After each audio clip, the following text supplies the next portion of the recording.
Olá, pessoal. Tudo bem? Vamos continuar essa semana a nossa videoaula sobre o estudo das funções. Vamos continuar verificando o que é uma função, seu domínio, contradomínio e imagem. Espero que vocês tenham assistido à aula anterior para que a gente possa dar continuidade ao nosso estudo, ok?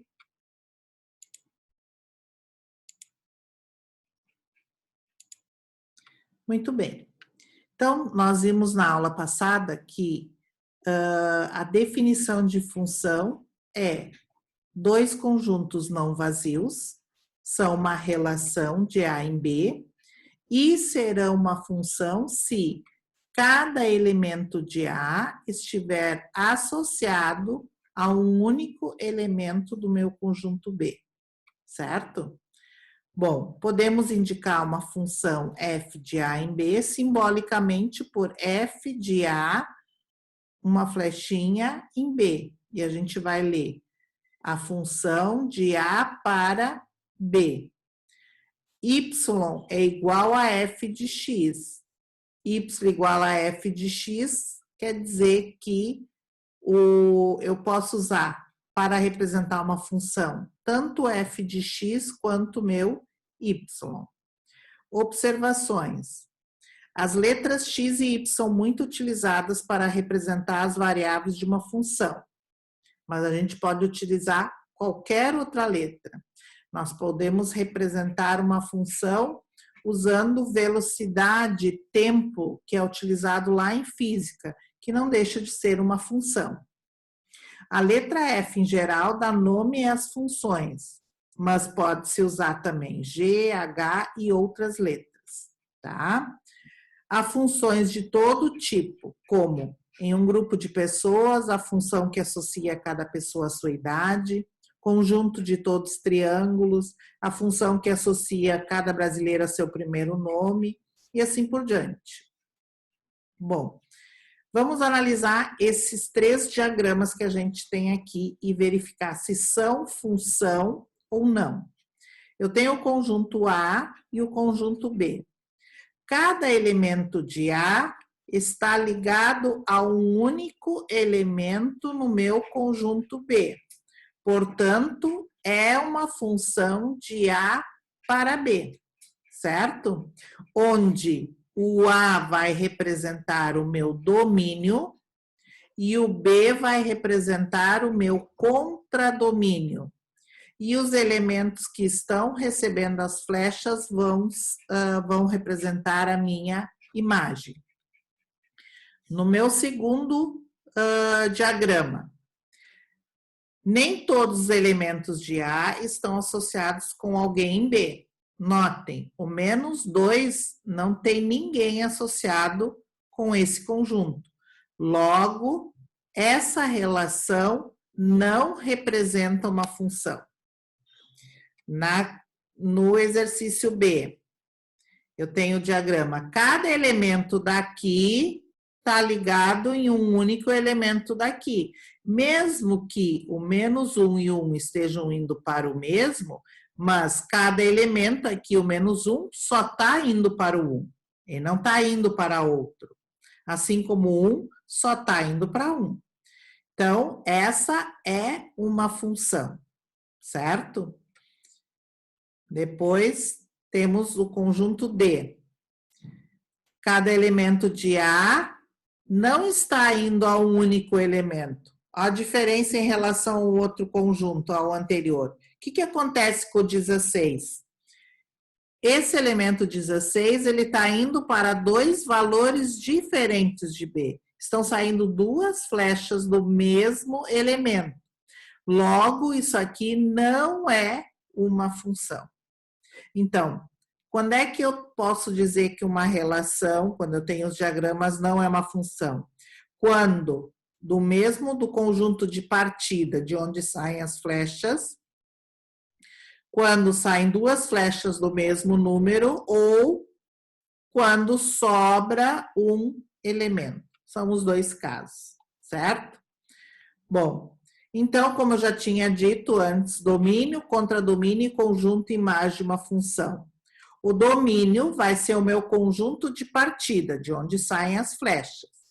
O contradomínio é o conjunto que recebe as flechas. E a imagem são os elementos que estão recebendo flechas. Então, eu tenho aqui uma função, e essa é minha lei, y igual a x mais 5.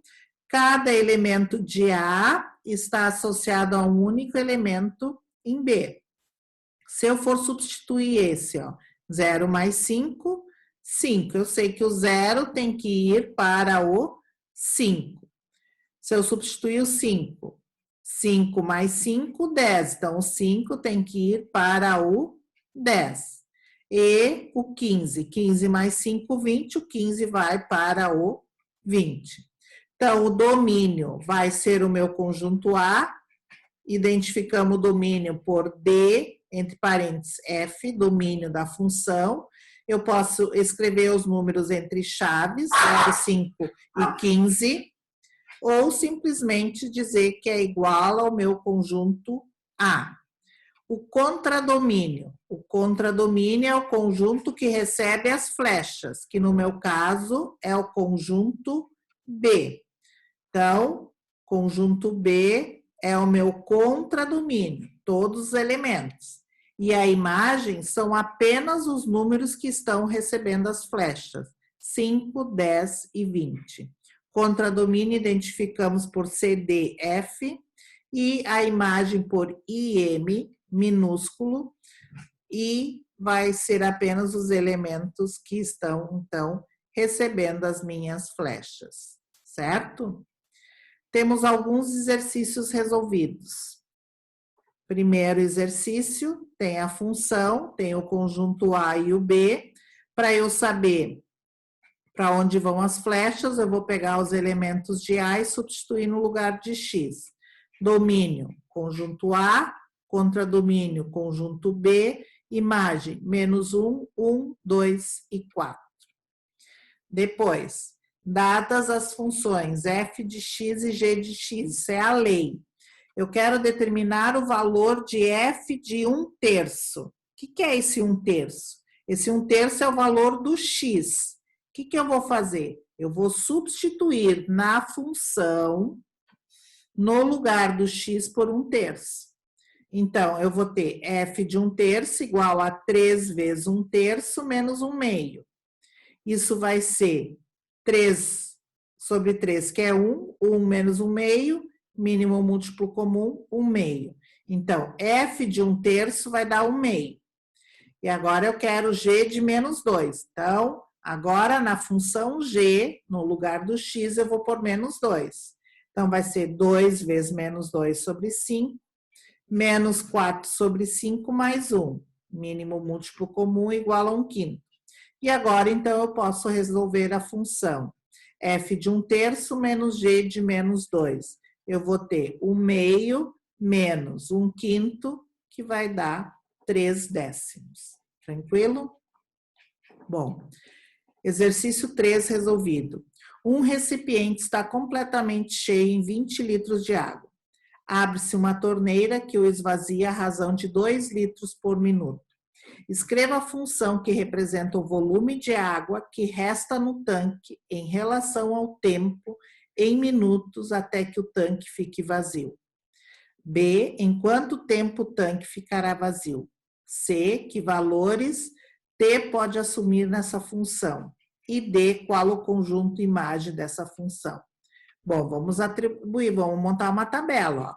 T de minutos e o valor.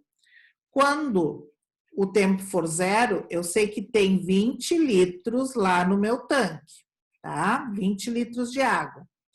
E aí ele me diz que a razão é sempre de 2 litros por minuto. Então, passado 1 minuto, esvazia 2 litros. Então, vamos ver aqui, ó. Vamos voltar lá no exercício. Quando for 1, eu vou ter 20 menos 1 vezes 2, vou estar com 18 litros. Quando passou 2 minutos, mais 2 vezes 2, vou ter 16 litros. Até eu chegar à conclusão qual vai ser a minha lei de formação, que vai ser o volume com T, que representa o tempo, vai ser 20 menos 2 vezes T. 2, de onde é que vem esse 2? O 2 é que a cada 1 minuto esvazia 2 litros, tá? O tanque fica vazio quando? Quando isso aqui der zero. Então, o que eu vou fazer? Zero é igual a 20 menos 2T. E descubro que isso leva 10 minutos para isso acontecer. Letra C. Qual é o tempo que pode assumir esse intervalo até esvaziar? Qual é os valores que o tempo pode assumir? Vai assumir de zero, quando está cheio, até esvaziar, que são 10 minutos. Então, o meu domínio vai ser de 0 fechado a 10 fechado. Notem que aparece o intervalo agora.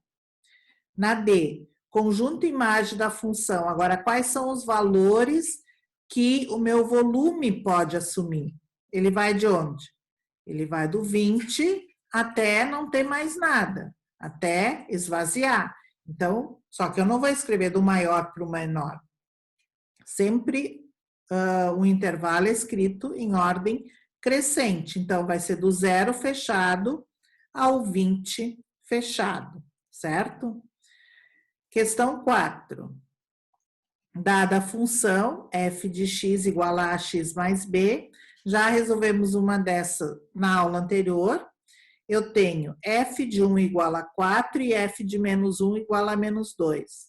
Sempre o número que está dentro do parênteses é o valor do x. E o valor que eu tenho aqui é o valor do y. Então, é como se eu dissesse, quando o x vale 1, o y vale 4. E quando o x vale menos 1, o y vale menos 2. Então, o que é feito aqui?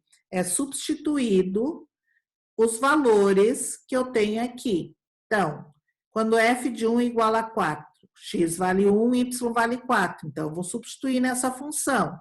Lembre lá no início, f de x é a mesma coisa que y. Então, vai ser 4 igual a vezes 1 mais b. Então, ficou a mais b igual a 4. Agora, f de menos 1 igual a menos 2. Vamos substituir também. X é menos 1, y é menos 2. Então, vai ficar menos 2 igual a vezes menos 1 mais b. Isso vai dar menos a mais b igual a menos 2. O que eu tenho? Eu vou juntar essas duas informações e vou montar um sistema. E sistema vocês sabem resolver, né, pessoal? Então, vocês podem usar o método da adição, método da substituição, método da comparação, aquilo que vocês melhor sabem fazer. E descubro que o A vale 13 e o B vale 1. Com isso, acabo tendo a minha lei da formação, que vai ficar f de x igual a 3x mais 1. Essa é a minha função, certo? Bom, e aí temos as atividades dessa semana que vocês irão resolver. Página 57. Apenas essa página. Vocês irão fazer esses exercícios para semana que vem, segunda-feira, quando a gente continua o nosso estudo. Certo, pessoal? Espero que vocês possam resolver isso tudo da melhor forma possível. Então, exercícios, página 57. Pessoal, tenham uma feliz Semana Santa, uma feliz Páscoa, que aproveitem esse momento que estamos em casa também para refletir, estudar principalmente, que é muito importante, organizem-se. Não deixem para estudar e organizar quando chegar próximo de nós retornarmos, certo? Uma feliz Páscoa para vocês. Beijo. Amo vocês.